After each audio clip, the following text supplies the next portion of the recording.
going to church with you on Sunday, and she informed me that your son has put her on the church prayer list, and every 3 weeks or so she gets a handwritten note from somebody in your church praying for her. So. That's good. Well, I think Charlie every Sunday keeps adding her to the list, so she might be getting those calls. She's going to be getting non-stop calls. Probably so. Look, let me kick off with a question, and we've got this from several people, including Joshua, who's from here in Austin. Do you consider the provisions of the provision of health care for veterans by the VA a core government function? Well, taking a step back, I mean, the core function of our federal government, right? I mean, why it exists and why we came together as a country, these United States, right? When we were independent colonies and coming together, was to provide for the common defense, right? And that was the single core function of doing that. So there's no question that when we ask the men and women in uniform to put their lives on the line and go out and defend the United States of America and abroad, that when they come home, they deserve the best health care that the world can possibly provide. I think that goes without saying. I think the thing we need to do is make sure that we're giving our veterans even more options. And, you know, the problem with health care for our veterans is the same problem that civilians in the entire country have, is that we've got one-size-fits-all solutions without options and without flexibility and without the market providing the kinds of low-cost, affordable options that you can get when you go out into the world and have an actual competition. So we need to reform the healthcare system broadly, which will actually benefit our veterans the most.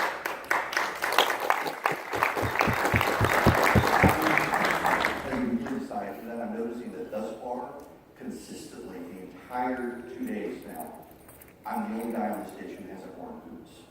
I'm sorry, I've been realizing this, that I'm in Texas, I guess I need to get a pair. Well, these After boots are church. actually now 22 years old, something like that. So they're all kids. Yeah, They're not the middle or work special. They've got a lot of a lot of dance floors, right, Karen? I like that. So let me ask you this.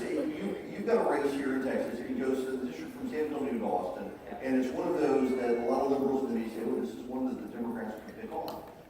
It's been consistently Republican for a while, and yet Democrats seem convinced that, and I wonder if it's a fundraising ploy for George Soros to convince him that they can one day get Texas. Well, look, we take, first of all races we should take seriously and make sure that we win and not just win by a little, but we win authoritatively. Okay, we want to demonstrate that Texas is not just squeaking out being red, that we are leading the world in our beliefs and that we have no chance that Democrats are going to get a foothold here. So that's the starting place, and that's true for both my former boss, Senator Cruz, in making sure that he beats Beto by a wide margin, but also that in races like mine, that we have a resounding victory in November. Look, I'll just tell you this, is that my opponent, not unlike most of the Democrats running, will try to occasionally sound centrist. But when you look at my opponent, and you know that he has publicly said that he would vote to impeach the president, he's publicly said that he opposed the tax bill that puts more money in the hands of working Texans and Americans, that he's for single-payer universal health care, that he's endorsed by Elizabeth Warren, that he's given money to Hillary Clinton. You know, if that's a centrist, then, you know, someone ought to be running in San Francisco, not in the 21st district of Texas. I think we will win if we have the resources. There's zero question that he's out of step with the people in this district. But like every district, we've got to have the resources. And I'm not here to make a fundraising pitch. This is about policy. But, you know, if you want to visit Chipoy.com. Let's talk about policy. You guys, we're at $1 trillion deficit just for the year in Washington. That's been racked up by a lot of Republicans who, for the last 8 years, have blasted Barack Obama for out of control spending. How does this happen?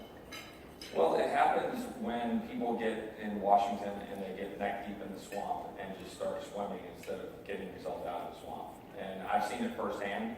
I've had more experience in Washington than I care to have had, which is ironic given what I'm running for. But the reason I'm running, and Eric knows this, and many friends in the audience, and then some new faces here might not know that, you know, I worked hard in Washington on the Senate Judiciary Committee, and I came back to Texas, thought I was done, was working for Governor Rick Perry, and we were, you know, fighting to protect Texas from the long arm of Washington, and I was diagnosed with Hodgkin's lymphoma. And I came out of the other end of that, cancer-free, and thanks to the Lord and the power of prayer, and to a lot of free market medicine, I came out of that cancer-free, but with a renewed sense of obligation to save this republic for my children and for your children. And that's why I'm running, that's why I'm engaged to do this, and that's why I'm going back. We can save this republic if we actually focus on money. I important thing we can focus on. Now, he doesn't always, it's not always the first thing that you're going to pull, that's going to pop up on a poll. But if you think about the dollars, it's not just the $21 trillion of debt that we have. It's not that it's just over 100% of our GDP, all of which is unconscionable and weakening and damaging the United States abroad. It's also proxy for how much the federal government is engaged and involved in your life, right? It's proxy for all of the bureaucrats and all of the brokers in Washington telling you what your health care looks like, telling you what your education looks like. If you want to solve that problem, cut off the spigot. Strangle the money. Stop it. Stop the flow of the dollar. So for me,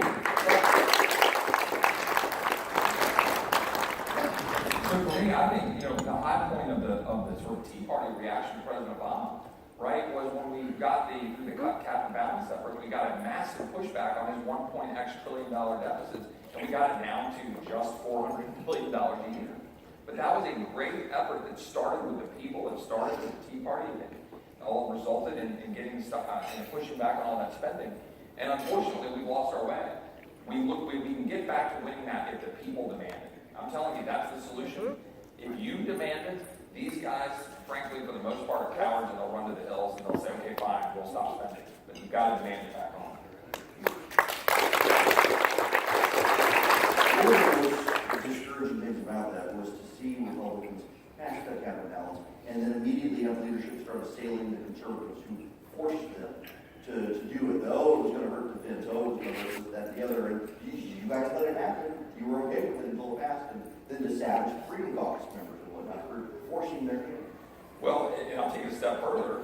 President Trump, he gets up there and he hires one of the best guys in government, a guy named Russ Vought, Deputy Director of Office of Management and Budget. A lot of you all know him from Heritage Action, where he helped develop the Sentinel program. A strong warrior for conservatism, and he helped develop, along with Mr. Mulvaney, the director of OMB, a conservative budget that would balance in 5 years without touching entitlements per the president's request. Now, we need to talk about entitlements, and we need to reform entitlements and all that goes with that, Medicare and Social Security and Medicaid. But they put forward a budget that balanced in 5 years. It was met literally with laughter and disregard from the quote-unquote leadership on Capitol Hill. They literally laughed it back down Pennsylvania Avenue and said, try again. Imagine that. The president comes in, he's elected from the American people who are frustrated with the ways of the swamp. And then Congress, they get a 5-year balanced budget, which they all campaign on, by the way. When they all campaign, say, well, we're going to pass a balanced budget amendment. Really? You've got the debt ceiling increase, stop every time you have a vote on it. You can use to stop spending, but they won't use it. Right? They've got the power to balance the budget, but they just laugh it away. Our job is to demand that they actually do it. It seems like in that regard, one of the things you and I talked about in the past is how Congress loves to abdicate its authority away to other groups, bureaucrats, the president, but also the courts. I mean, we've got a long history of Republican leaders passing legislation saying, we'll let the Supreme Court deal with this, so they don't have to complete application of their responsibilities. And yet now you see Republicans who are like President Harris saying this is bad, but we're even not going to try to get this back because we think it's bad policy. I mean, we could sit here and talk for hours on my personal experiences and watching Congress fumble away as Article I responsibility given to them by the founders. And that's really important, right? Most of the people in this room I know love, respect, admire the Constitution and what our founders gave us. And they gave Article I to Congress for a reason, right? It was the first article. It's the power where the people are, the House of Representatives closest to the people, where the funding is supposed to start, etc. And, I can just tell you from personal observation, I'll tell you one or two stories. Again, I could talk forever on it. When I had left and come back to Texas after I worked for Senator Cruz as Chief of Staff, I was working in the Attorney General's office here with Attorney General Ken Paxton. And we were challenging the President's DACA program, right? The illegal executive amnesty. And we had won in the Southern District of Texas. And in credit to Governor Abbott, he started that as we came in, and we worked closely with his team. And we had won in the Southern District of Texas. We were now in the 5th Circuit. And we went out to meet with the Senate Republican caucus at their lunch. And we walked them through an update of here's where this stands, here's where the litigation stands. And we said, look, we haven't drawn our panel yet. We didn't know if we'd get a good panel or a bad panel in terms of the 3-judge panel. And we said, guys, this is important. We may or may not win this. We're going to fight hard. We like our arguments. Of course, we ended up winning. But we were trying to tell them, that's right, it was good to win. But we told, you guys have the job and the responsibility. Just we're not going to do this. We're not going to fund this illegal, unconstitutional executive amnesty, which you don't have the power to do, President Obama. We're Congress. We represent the people. Nothing. Silence. Why? Because they can defer to the states, 25 states going to court to try to win in court. The other good example is, what did the Republicans do to challenge Obamacare? One of the things they did was to challenge the subsidies, right? The payments that were going to the insurance companies. They said, well, this is unconstitutional, and we need to win this. So they went to court, and they filed suit. The House did, the Republican members of the House. Now what do? They're in control. They can choose not to fund it, and they're actually looking to find a way to send those same subsidies to the insurers that they were going to court. Why? It was a good sounding talking point. It sounded good for them to go and say, oh, I'm suing in court to stop Obamacare. They didn't actually have to stand up and lead and say, we're going to talk about healthcare freedom. We're going to talk about making sure you can go to the doctors and the healthcare providers of your choice. We can make sure that you guys can have affordable healthcare because we're getting government out of the way. They don't want to stand up and lead on that. They want to talk about how Obamacare is bad. Well, judges do it. So, I'm just the frustration that you've seen, and you and I talked about this for so long, it breeds, I think, a cynicism in voters who, they look at this and they realize these guys are saying things that they don't actually believe, like, for example, defunding Planned Parenthood, where we had a couple of congressmen yesterday point out that the House of Representatives, they voted to defund Planned Parenthood and the Senate wouldn't do anything. And I really wanted to ask, and I did, because I didn't want to put you in an awkward position of how many of your colleagues would have still voted for it if they thought the Senate would have passed it. And there is this deep political cynicism that people, it's really turning people off to government. And I mean, what do you do about that? Well, I actually think, and you know, don't throw stones at me for saying this, but I think we're winning. Okay? Doesn't seem like it. There's a lot of things that aren't happening the way we in this room would like to see it happen, but I think we're winning. If you go back 10 years ago, and you go, okay, let's put ourselves in 2008, and we were heading an election where it didn't look real good, didn't turn out very good, had the financial, meltdown and so forth. Now you spend it in 2009, Obama passes Obamacare, you've got $1 trillion, shovel-ready projects, whatever it was, spending our, Chinese debt. And so here we said, what happens? The American people react. We have a Tea Party reaction. We push back on the spending. We force cut cap and balance. We get the spending down. We get Mike Lee instead of Bob Bennett in Utah. We get Rand Paul instead of Trey Grayson in Kentucky. We get Marco Rubio instead of Charlie Crist in Florida. We get Ted Cruz 2 years later in 2014 instead of David Ewers. We got the House Freedom Caucus born. We've got a group of warriors in the House that are fighting for us. We're just at the beginning of taking this back. But it all starts with the people. It starts with the people in this room, the other warriors in Texas, the people that are out there fighting hard across the country, to keep telling Washington, no, you don't get to do this. You don't get to spend away the inheritance that I'm going to pass down to my kids at this republic. You don't get to waste all the sacrifices made by those that fought in Normandy, fought to preserve and protect this republic over the last 200 years.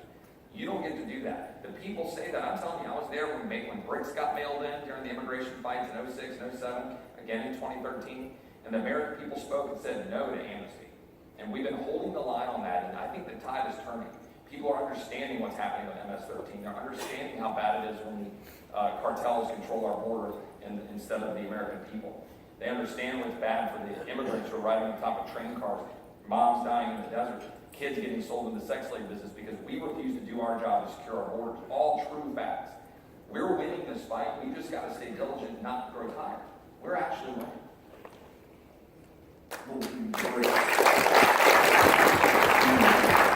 I'm someone who's actually organized an effort to mail balls to Mitch McConnell. I did some for it. Sent rock salt to Olympia Snow when she was thinking of wobbling on Obamacare. I'm wondering if we need to start sending bricks again. This wall thing, I'm a little squishy on the immigration issue, a little bit. But I want like a big ass wall with a moat on a wall.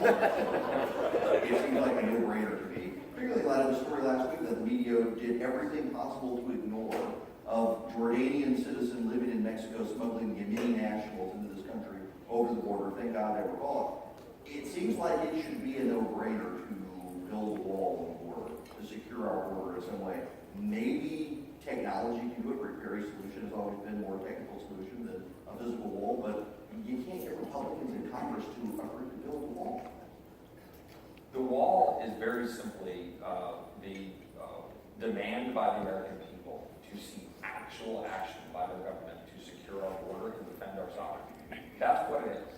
It is proxy for actual security instead of just borders. Do we need a border from the Gulf of Mexico all the way across to San Diego, Wally? Perhaps. Let's have a conversation about Big Bend. You know what I always say? If you can show me the wall from the Gulf of Mexico to Big Bend and it's working, well, let's talk about the difficulty of the terrain in Big Bend. But these guys don't want to have any of that conversation. I remember one prominent politician when I was in the Senate Judiciary Committee who referred to the fence and the wall as a 19th century solution to a 21st century problem. And I said to this politician, I said, you know, so you mean we should just take the fences down from around the White House, and ranchers should just drop their fences, so their, livestock can run loose, suddenly fences, don't work in the 21st century. And he's kind of got a scowl and so forth. And the same politicians making those arguments were looking at the fences in San Diego when they were added and built, the triple layer fences were added. And you saw apprehensions in the Southern California area drop from 600+ thousand to 60,000. And then they said, those who said that the fencing didn't work, said, yeah, see, they just go around the fence and they go to New Mexico, Arizona, and Texas. And you just, right, so that's the fence is not working. Yeah. But let's talk for a minute, though, about Texas, right? We have a long, rich history with our neighbor in the south of Mexico. We understand in Texas what it means to live peaceably with our southern neighbors, and we have families, grandparents, great-grandparents who have come across and walked across the border. My dad, he grew up in West Texas, and they go to Mexico, and then buddies, and talk about people whose grandparents who came across the border and come across. Nobody, I think, in this room, as conservative an audience as this, who I'm quite confident like me wants hardcore border security, doesn't think we need a solution that allows for appropriate travel to and from across the border according to our laws. And that's the problem. We get painted in the corner as being the bad guys who go, oh, well, we want to just shut the border down. We want actual solutions to the problem.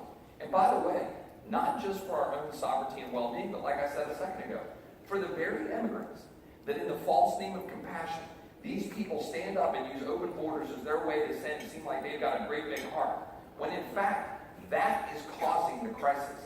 That is causing these children to get sold into a horrible, horrible sex slave industry. That is causing moms to die in the desert. That is causing the problem with borders, empowering the cartels, empowering the illegal interests at the border, because we fail to do our job. We have an obligation to stand up and defend.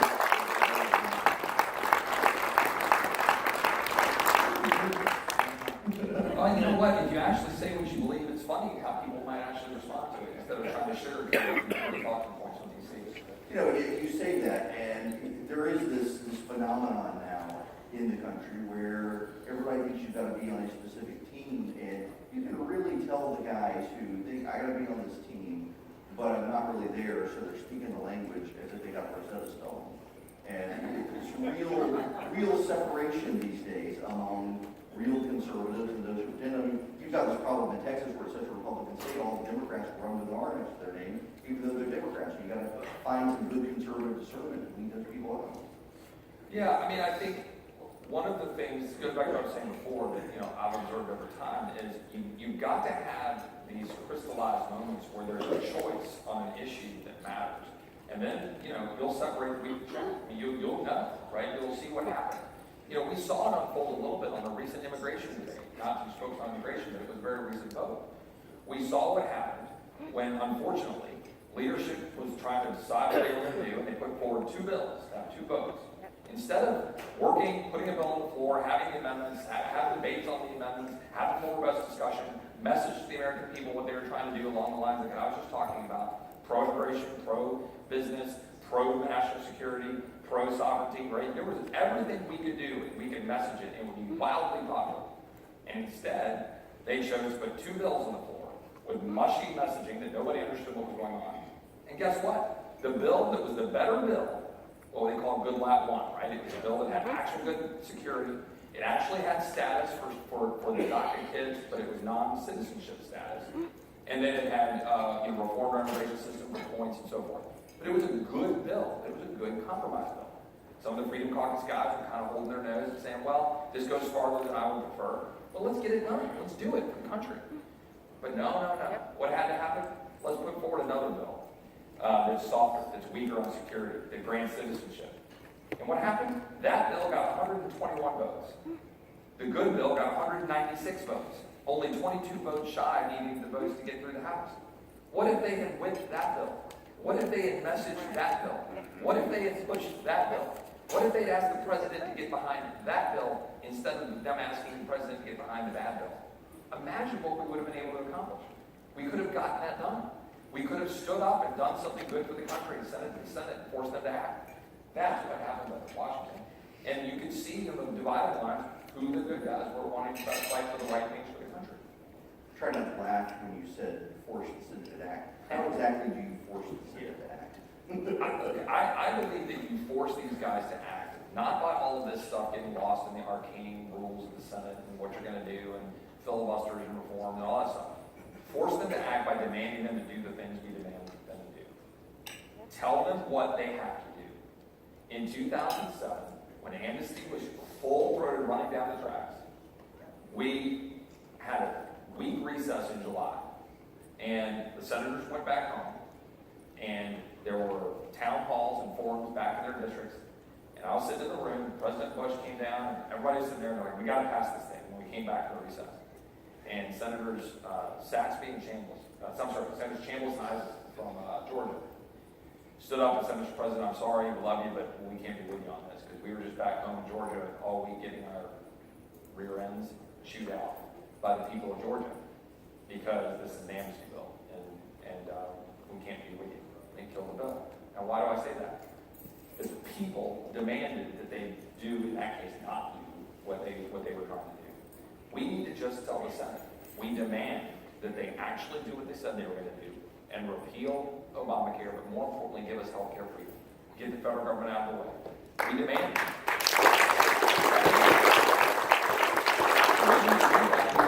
No, we can have debates inside D.C., talk about filibuster rules, we can talk about what we need to do on votes, reconciliation, all these things. Just do it. They're all excuses. These are all barriers for them to hide behind. It's not the rules, it's not the problem. The problem is they don't have the will to stand up and fight for healthcare freedom. They want to get up and talk about pre-existing conditions. They want to get up and talk about giving insurance to everybody. They're playing on the liberals' playing field. They're playing on their field about what government can do for you. Right? The opposite of John Kennedy's orbits, right? I mean, that's where our caucus is, right? To the left of John Kennedy in terms of what the government should be doing for you versus what you should be doing for yourselves. And that's where we win. Is we get them to say, is to listen to us, and we demand that they actually do it. We've got about 7 minutes left. This crowd is slightly less than half of it is from Texas. We've got people from California, from Georgia, Louisiana. There is a Vermonter, one Vermonter. I tried to smell the cheese and you can't find people around that. I know there are Wisconsin and Minnesota are here, Floridians, Carolinians, Virginians. What do people not in your district do to help you?